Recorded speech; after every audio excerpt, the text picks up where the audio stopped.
If you are planning to visit Sri Lanka this year, then you have to see this travel video for the best travel tips about Sri Lanka. It's my updated top 10 travel tips for Sri Lanka. Tip number 1 is to plan when you are going. Sri Lanka has 2 distinct monsoon seasons, and the best time for you to visit really depends on what kind of experience you are looking for. The most popular time to visit for most people is in the winter, between December to April, like the European winter. And this is also the best season in the south of Sri Lanka, where you find the most beautiful beaches. And also for most Europeans, it's also the best time of the year to escape Europe. So it's a win-win. For families, usually more convenient to take the holiday off in the summer. So that time it's also a good idea to visit the East Coast, where they also have really nice beaches and good surfing areas, for example. If you want to know more about travel time, temperature and monsoon seasons in Sri Lanka, you can download my free ebook. Check in the description for the link where I share all my best travel tips and also show temperatures, climate in different places of the country. Tip number 2. Do not go to Sri Lanka only to stay in the beach resorts, please, because Sri Lanka has so much more to offer. Sri Lanka is an amazing destination full of incredible sights and experiences. Yes, the beaches are stunning, so you should of course try to stay by the sea also and explore that for parts of your holiday. But also travel up to the lush mountains, tea plantation, waterfalls, go on a jeep safari to see elephants and leopards and just explore Sri Lanka. Sri Lanka has really something for everyone. And that was tip number 2, and this is tip number 3. That is, a minimum of time to spend on a holiday in Sri Lanka should be 2 weeks. Sri Lanka is not a destination for like a long weekend stay or just a week. You can of course stay and enjoy Sri Lanka for several months, but I would say 2 weeks is the minimum. And then you have enough time to spend 1 week maybe at one of the lovely beach places, for example Hikkaduwa or any other place that you prefer. And then you have 1 week to go on a round tour and explore the country and the different parts of the country. And that leads me also to tip number 4. The best way to explore Sri Lanka is by going on a round tour with a private driver. This is the absolutely most comfortable and time-effective way to explore Sri Lanka. And it's also quite reasonable compared to Europe, at least. We are offering many different round tours in our webpage. You can check out more info in the description. And you can also hire a driver from anywhere and go on a tour, explore the beautiful highlands and see more of the country. Remember, distances on the map looks quite small, but it usually takes longer time to drive in the highlands, so that's a bonus tip there. Okay, tip number 5 for you, if you prefer to go by local transport like bus and train because of your budget says so, or that's the way, kind of backpacker style you like to travel. It is also possible in Sri Lanka. I just want to warn that it's not so comfortable and it takes a lot longer time. I myself also like to drive train and bus sometimes, especially train in the highlands. It's really beautiful, but then I always make sure to travel with like hand luggage only, not bring big backpacks or bags. And when people book tours from us, then they have a driver with them, then the driver can take them to the station and they can go on the train ride more comfortable without having to take care of their luggage, and then the driver will pick them up again at the station. So that's the most comfortable way to do that, and what most people do actually in Sri Lanka is to travel with your own driver. Tip number 6, eat rice and curry. When traveling, you should always try the local food. And in Sri Lanka, that is first and foremost the rice and curry. If you're not familiar with it, it's rice, of course, and then different pots of curries. For example, dal curry, a lentil curry, or some chicken curry, fish curry, shrimp curry, and a lot of different vegetable curries.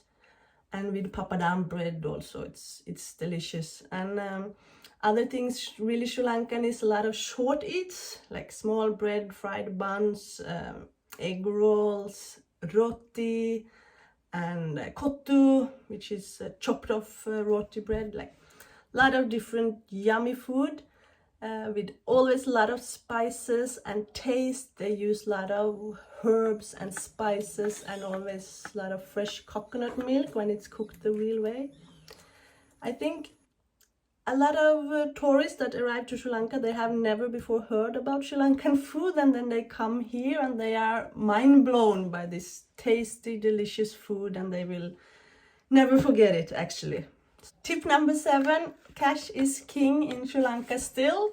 There is not all the places where you can expect to pay with a credit card. This is something very important that some tourists seem to forget, that this is not Europe and things are a little bit different.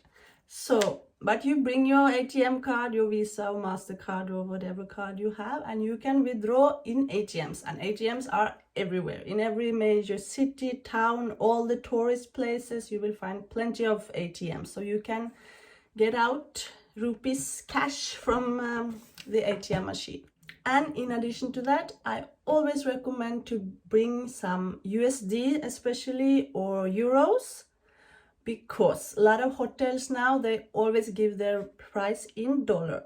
And why is that? That is because this mentioned rupees is been really inflated lately and also unstable. So also us, like a hotel, we would never give a price for next summer in rupees, because we have no idea about the value of rupees. So we always give the price in US dollar, and the US dollar is a stronger, more stable currency at the moment, at least. So when you arrive at any hotel, you can also pay with dollar. You can pay your taxi driver that you go on a round tour with, you can pay him in dollar. You can pay in dollar in a lot of restaurants in tourist areas also, and you will get a much better exchange rate by cash. So it's always good to bring some US dollar, but then also you cannot pay either with dollar or with card in like small local shop, small restaurants here in Hikkaduwa, for example. So you need to have always rupees at hand.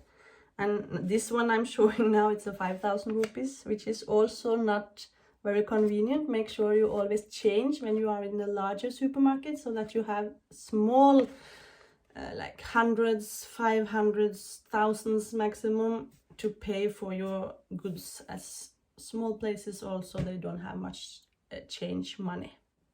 Tip number 8 about safety and the situation in Sri Lanka. There is still a financial crisis in Sri Lanka. There are still corruption, there are still some issue, there are still power cuts, like 2 hours every day.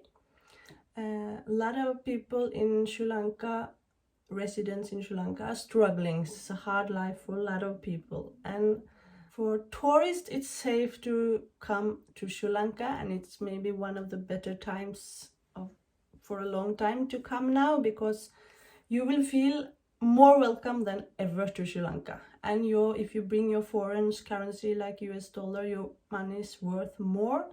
So I'm positive it's possible to have a really great holiday in Sri Lanka right now.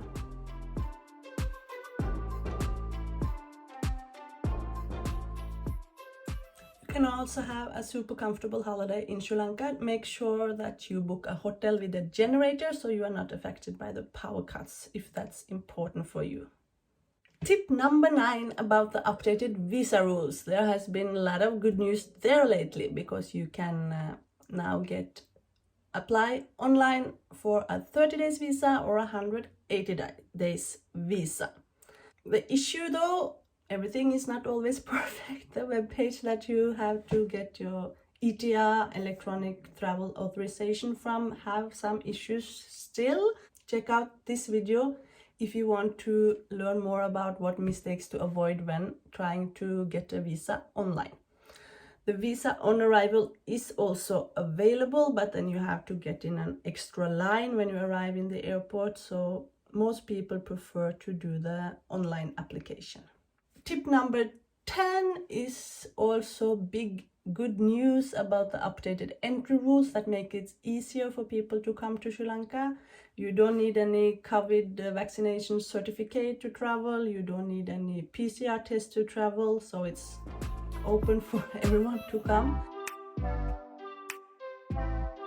This has been a little bit of hassle for many years now. You can also do that online before you travel to avoid that extra step when you are traveling. A lot of good news, and I have made a webpage link also there in the description.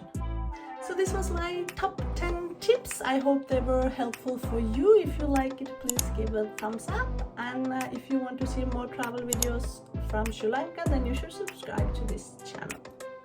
See you!